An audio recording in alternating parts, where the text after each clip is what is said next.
अस्सलाम वालेकुम। आप देख रहे हैं फूड डिज़ाइन फॉर खुश रहें सदा मुस्कुराते रहें। आज आपके साथ एक बहुत ही ज़बरदस्त और बहुत मज़ेदार रेसिपी के साथ हाज़िर है। इंशाल्लाह आपको बहुत पसंद आएगी और आप मेरी वीडियो को एंड तक देखा करें ताकि आप मेरी रेसिपी को अच्छी तरह फॉलो कर सकें।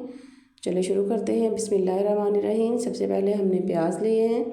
एक कढ़ाई के अंदर हमने ऑयल डालना है तकरीबन 1 कप और इसके अंदर हमने प्याज ऐड कर देने हैं। इसके बाद ये सब्ज़ मिर्च है 3 अदद मैंने बड़ी सब्ज़ ली है सब्ज़ मिर्च और 2 अदद थी रेड कलर की।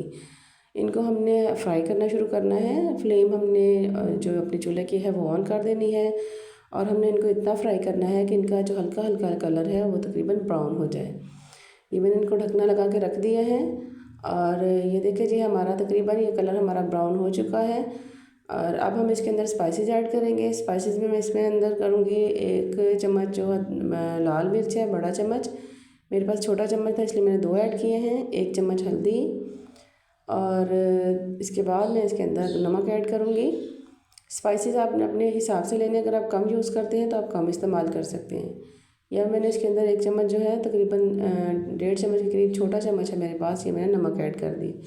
अब इन मसालों को हमने अच्छी तरह से प्याज़ों के अंदर मिक्स करना है और उनकी हमने भुनाई करनी है और हल्के हाथों से आप इसको चम्मच चलाते जाएं और इसकी भुनाई आप करते जाएं। ये देखें जी हमने इसको अच्छी तरह से हमने इसको भून लेना है ताकि जो स्पाइसेस का कच्चापन है वो बिल्कुल ख़त्म हो जाए। और इसके बाद अब हम इसके अंदर करेंगे मटर।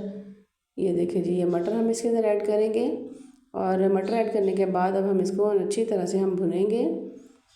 ये देखिए जी अब हमने इसके बाद जब थोड़ा सा तकरीबन 2 से 3 मिनट हम भून लें तो हमने इसके अंदर सब्ज़ लहसुन बारीक काटा हुआ मैंने इसको हमने ऐड कर देना है और इसको ऐड करने के बाद अब हम इसको अच्छी तरह भुनेंगे। अगर आपको ऑयल कम लगे तो आप इसके अंदर थोड़ा सा ऑयल और ऐड करें और तकरीबन ये 1 चम्मच बड़ा जो है मैंने प्यूरी का इसके अंदर डाला है। टमाटर की प्यूरी है, मैंने हैंड चॉपर में इसको मैंने चॉप कर लिया था टमाटरों को। आप इस तरह से ये बना कर देखें, इंशाल्लाह आपको ये बहुत मज़ेदार और बहुत ज़बरदस्त रेसिपी आपकी बनेगी। और आलू मटर की रेसिपी तो आपने बहुत खाई होगी, लेकिन आप अगर इस तरीके से बनाएंगे तो आपके ये बहुत ज़बरदस्त रेसिपी बनकर तैयार होगी। ये देखिए जी अब इसके अंदर मैंने ये दरमियाने साइज़ के मैंने आलू काटे हुए हैं। ये मैं तकरीबन जब हमारे मटर भुन चुके हैं और ये तकरीबन 2 मिनट पहले लास्ट स्टेज से पहले हमने इसके अंदर आलू ऐड करने हैं और इनको हल्के हाथों से हम इनको भूनते जाएंगे।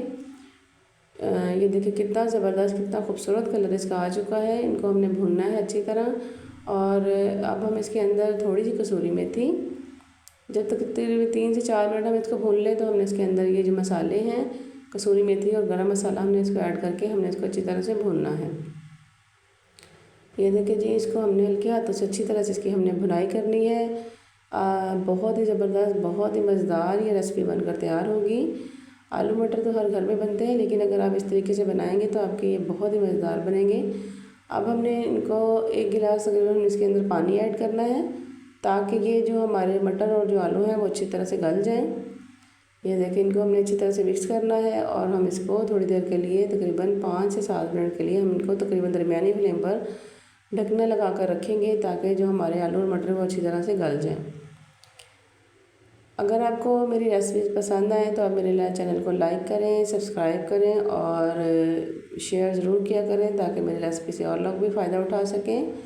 ये देखिए जी ये तकरीबन हमारे आलू और मटर गल चुके हैं, बहुत ही प्यारी खुशबू आ रही है और इंशाल्लाह आपको ये मेरी आज की रेसिपी बड़ी पसंद आएगी। ये देखिए अब हम इसके अंदर सब्ज़ धनिया ऐड करेंगे। ये देखिए कितना खूबसूरत लुक आ रहा है इसका और सब्ज़ धनिया डालने के बाद इसको हम तकरीबन 3 से 4 मिनट हम इसको पकाएंगे ताकि जो हमारा जो पानी है वो थोड़ा सा और ड्राई हो जाए और हमारे आलू मटर जो हैं ग्रेवी वाला सालन मज़ेदार सा बनकर तैयार हो जाए। ये देखिए जी अब हमारा तकरीबन ये देखिए पानी काफ़ी हद तक कम हो चुका है और हमारे जो आलू मटर हैं तकरीबन बनकर तैयार हो चुके हैं और इसको अब हमने किसी एक बाउल में निकालना है। ये देखिए तकरीबन मैंने इसको 4 से 5 मिनट तक फिर पकाया था। अब मैंने इनको बाउल में निकाला है। ये देखिए कितनी खूबसूरत लुक इसकी आ रही है और ये टेस्ट भी बहुत कमाल के थे। और ये अब इसके ऊपर थोड़ा सा मैं गार्निशिंग के लिए सब्ज़ धनिया ऐड करूँगी। ये देखिए इंशाल्लाह उम्मीद है आपको मेरी आज की ये रेसिपी पसंद आई होगी। और मेरे चैनल को आप ज़रूर सब्सक्राइब कीजिएगा। इंशाल्लाह इसी तरह अच्छी अच्छी रेसिपीज़ मैं लेकर हाज़िर होती रहूँगी और फिर मिलेंगे इंशाल्लाह किसी अच्छी और नई रेसिपी के साथ, और कोई और अच्छी सी रेसिपी आपके साथ ज़रूर शेयर करूँगी इंशाल्लाह। फिर मिलेंगे। अल्लाह हाफ़िज़।